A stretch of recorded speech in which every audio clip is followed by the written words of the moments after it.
So I have these nice 7100 series Bilstein shocks, and what I'm doing now is I'm making shock mounts for this. So what I did was, the collapsed height of this shock is 16.1 inches.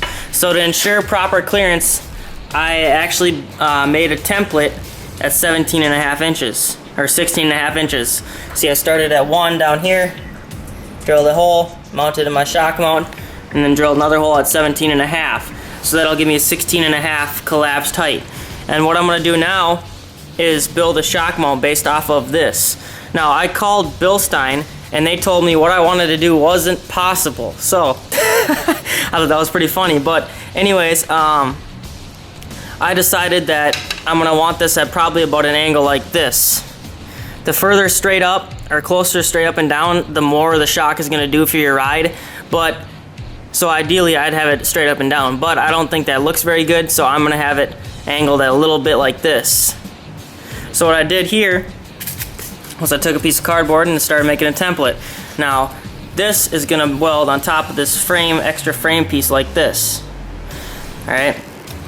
And you can see that there's about a 1-inch gap,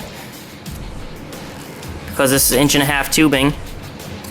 So there'll be a 1-inch gap in between, so I'll have 2 of these sort of sandwiched, and then I'll have the shock head go in there. So it might be kind of hard for me to show you this with the camera in my hand, but it'll be kind of like that, if you can picture that, okay? So now I have some diamond plate, and I think it's about 7 gauge, maybe a little thicker, and I'm going to trace these out, 4 of these out onto this diamond plate and cut them out, and then drill the holes. Now, shocks are one of the most overlooked things on a bag vehicle, because really with straight airbags it's going to ride like doo-doo. So you have to have proper shocks. And what I like about these shocks, and a lot of other high performance shocks, is these Hymens.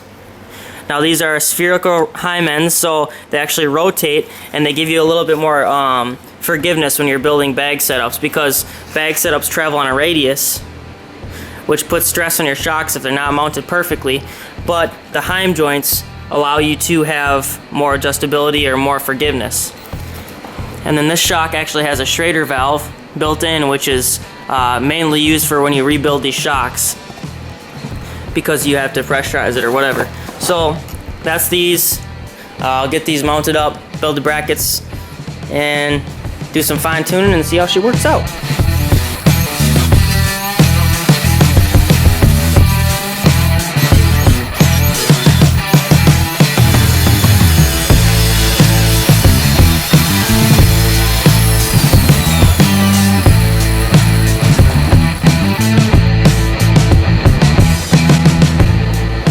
So I kind of walk you guys through the process of how I did this. So I have my cutout pieces here, and I cut them in pairs. So I have the outside and the outside having the diamond plate. And then I cut them to shape, ground them to shape, and then bent another piece to go over the top of these. Now, if you look inside there, you can't see, but I use sockets to sort of bolt these together. So once I had these two pieces of metal to the same exact size, I drilled the holes where they're supposed to be for the shock mount, and then another hole down here so I could kind of triangulate all this together. And how I did that to make sure it's all accurate was I took this, here's one piece, and here's another piece, and I lined them up based off of a common point, which in this case, and in the other one's case, is probably going to be this flange down here because it's easy to cut.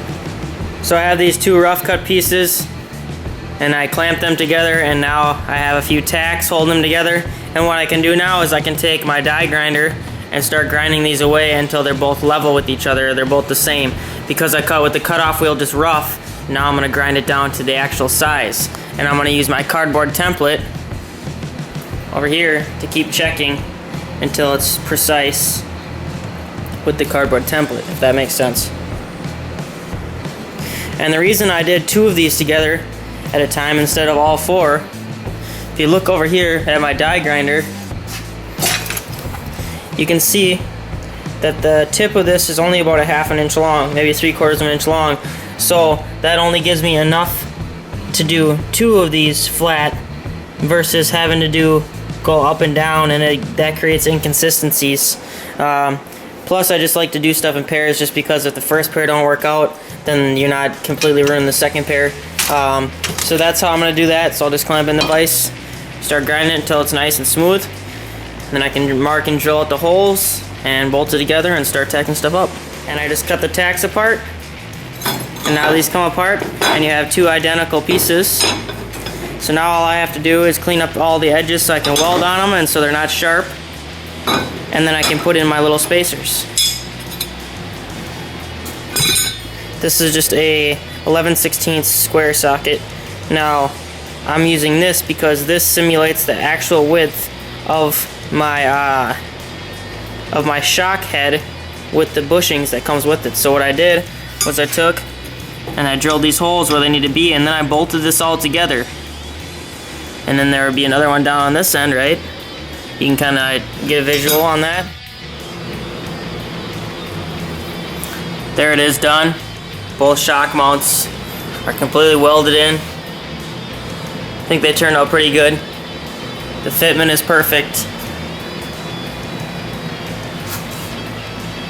Got them primed, and then once the primer is dried tomorrow, I'll go ahead and patina these out also. And I can hook up the shocks.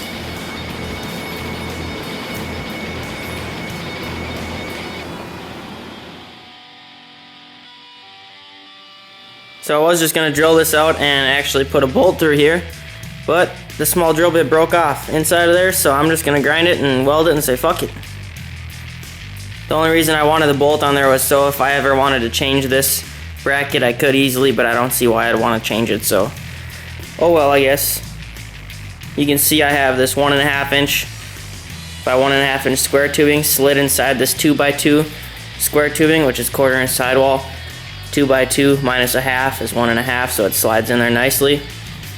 And I was hoping to, like I said, be able to adjust this and be able to change the mounting points if I had to, but it'll work like this. I'll just weld it now, cut out the top, and drill out a couple different holes for mounting points for my shocks. So I was drilling these 1/2 inch holes for the shock mounts. You can see that little shred there, and it got me pretty damn good around the tip of my finger. It actually cut off part of the tip of my finger. Obviously not much, but enough to make it bleed pretty good, and it actually hurt pretty bad. So next time I'll be more careful. These little spinners, I never thought nothing of them, but they're pretty fucking sharp. Probably can't tell in this video, but pretty sharp. So I'm a little bit sick today. I got a cold, pretty sore throat, but I'm down here and I'm working on finishing up these shock mounts. And you can see what I have here is this 1.5 inch square that goes into a 2 inch square pipe, which has the correct opening width for the shock and the spacers provided. And you can see that I have both of these done, and they're a little bit adjustable so that I can either have less angle or more angle depending on kind of how it rides, so that gives me a little bit more options.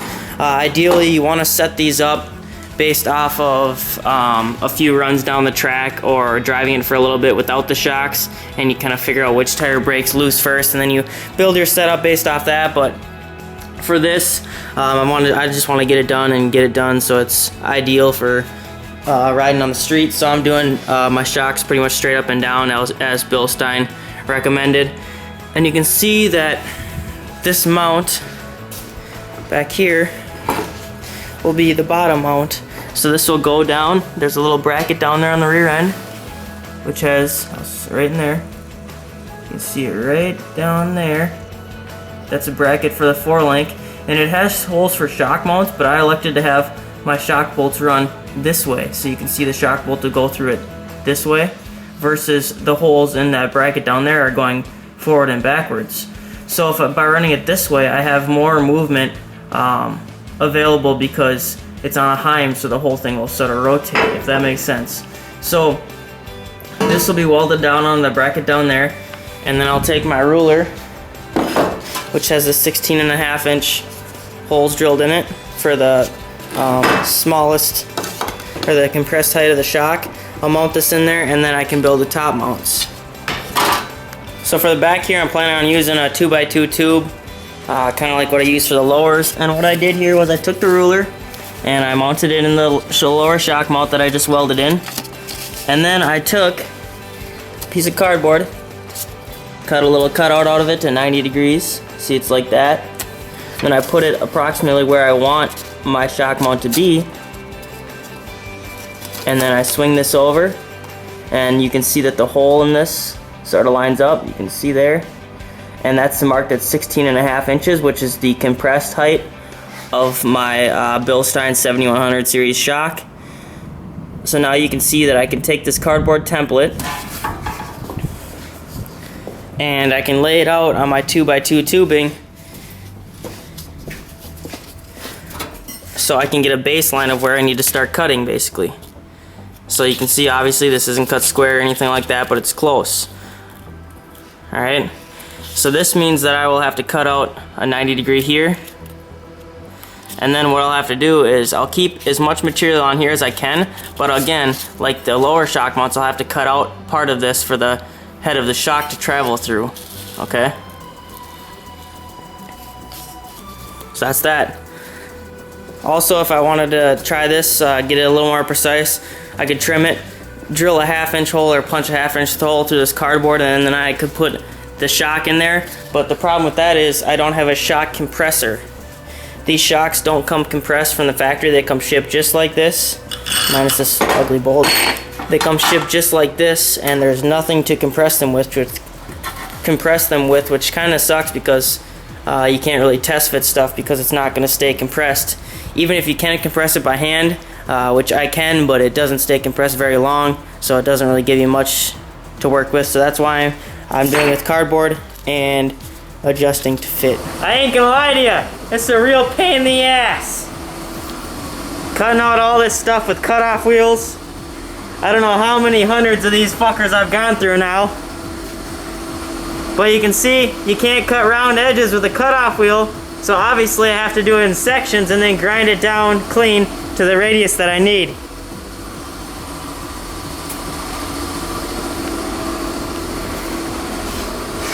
Now I'm waiting on the compressor to catch up. I've noticed that electric is faster just because you don't have to wait for the compressor. But I'm out of electric cutoff wheels now, so all I got left is pneumatic tools for the night anyways.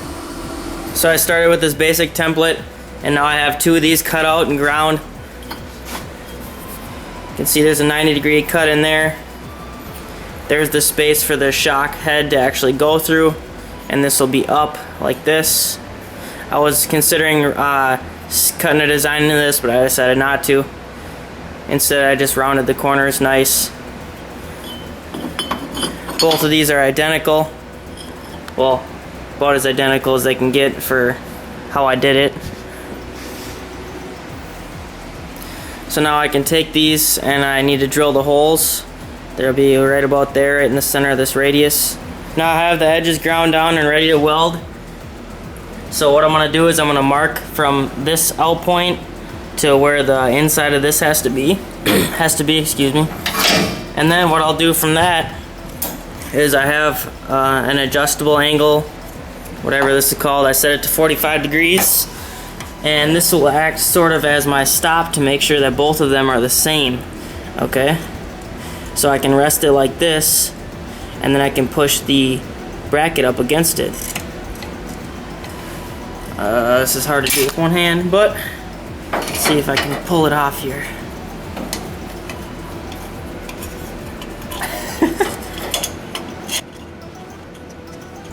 There it is right there. Then I can tack weld them all on, or both on into place. Make sure it's all right, make sure there's a tack on all 4 corners so it doesn't move when I weld it, and then weld it together. After a whole bunch of test fitting and modifying, you can see that I had to ream out part of this for the body of the shock to clear. And I probably had it tacked on and off probably at least 10 times. Both sides are now done and they work. So I just pulled out the shocks. Oops, sorry for the zoom. So I just pulled out the shocks, and now I'm gonna weld these in, and then it's good to go. It's done. So I got the car jacked up here with the airbags, and I'm gonna show you guys kind of what I'm doing here for shocks. So you can see that I have these adjustable type brackets that I welded in. They have 2 different holes in them, and then I welded them to this 4-link shock mount thing that I have. And now what I'm gonna do is I actually have a gusset right here. Just a 1/4-inch plate. Sorry, hit the zoom button. This is a 1/4-inch plate, and it's gonna go up in here. Okay, so I'll have to show you without a light, but let's see if I can. There we go. Okay, you can see that's kind of like that, right? Because you don't want 90-degree angles on stuff like this. It is just a shock mount, so it's probably not essential that I put this, but I'm going to. You can see that I have it marked to trim in the corner where the weld is, and then to 1.5 inches, because that's how long this 2x2 is, or this 1.5 by 1.5. So you can see that's going to add some structural support there. I'll do that on each side. And if you look up in here, you can see there's the upper shock mount right there. It comes down to here. So it's officially June 9th. See what the countdown says I got left. Till back to the 50s. 10 days and 5 hours. Yay. You can see I still got quite a bit to do here. I got a lot of parts still sitting here. But I have the front suspension all set and tuned. I set it to 7 degrees at ride height. The caster on the front axle. I have the shocks set, and those are also set at about 7 degrees off of 90. Right now I am cleaning up the back shock mounts and painting them so I can mount the shocks once the paint dries. And then I gotta pull out my air tank, put a drain in that, start hooking up fuel lines, hooking up air lines. And you can see I got my Optima battery sitting in there. Just got that in the mail today, and I have to figure out a mount which is gonna go behind the dash on the passenger side. I gotta order a drive shaft. Yeah, got lots of stuff to do in 10 days, but hopefully she'll come along and turn out. So right here I'm going to show you the difference between shocks and no shocks.